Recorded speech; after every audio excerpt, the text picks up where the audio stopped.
आजच्या काळात अनेक प्रकारचे आजार बळावत असताना स्त्रियांनी स्वसंरक्षणाबरोबरच स्व आरोग्य तपासणी करावी आणि निरामय आयुष्य जगावं असं मत कोल्हापूर कॅन्सर सेंटरचे डॉक्टर सूरज पवार यांनी व्यक्त केलं. गगनबावडा तालुक्यातील तिसंगी येथील शिंदे महाविद्यालयात महादेव हरी शिंदे यांच्या 30व्या स्मृतिदिन कार्यक्रमात त्या बोलत होत्या. संस्थापक पी.जी. शिंदे यांच्या अध्यक्षतेखाली झालेल्या कार्यक्रमास आमदार चंद्रदीप नरके हे प्रमुख पाहुणे म्हणून उपस्थित होते. आमदार चंद्रदीप नरके म्हणाले, गतकाळातील व्यक्तींनी केलेल्या राजकीय सामाजिक कार्याची जाणीव आजच्या तरुणांनी ठेवली पाहिजे, कारण सर्वसामान्य माणसाशी असणारी नाळ ही अधिक घट्ट असते. यावेळी मान्यवरांच्या हस्ते जिल्हास्तरीय मॅरेथॉन स्पर्धेतील विजेत्यांना बक्षीस देण्यात आली.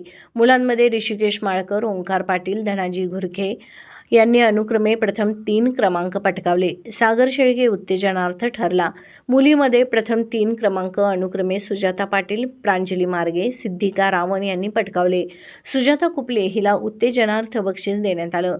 या कार्यक्रमास जिल्हा मध्यवर्ती बँकेचे मुख्य कार्यकारी अधिकारी गोरख शिंदे, कुंभी कासारी बँकेचे चेअरमन अजित नरके, कोल्हापूर कॅन्सर सेंटरचे संदीप पाटील, माजी सभापती एकनाथ शिंदे, सचिव स्वप्नील शिंदे, खजिनदार बंडोपंत पाटील, संचालक आनंदा पाटील, लहू गुरव, नंदकुमार पवार, प्राचार्य doctor R.S. Ponde, doctor Shilpa Shinde, doctor S.A. More, doctor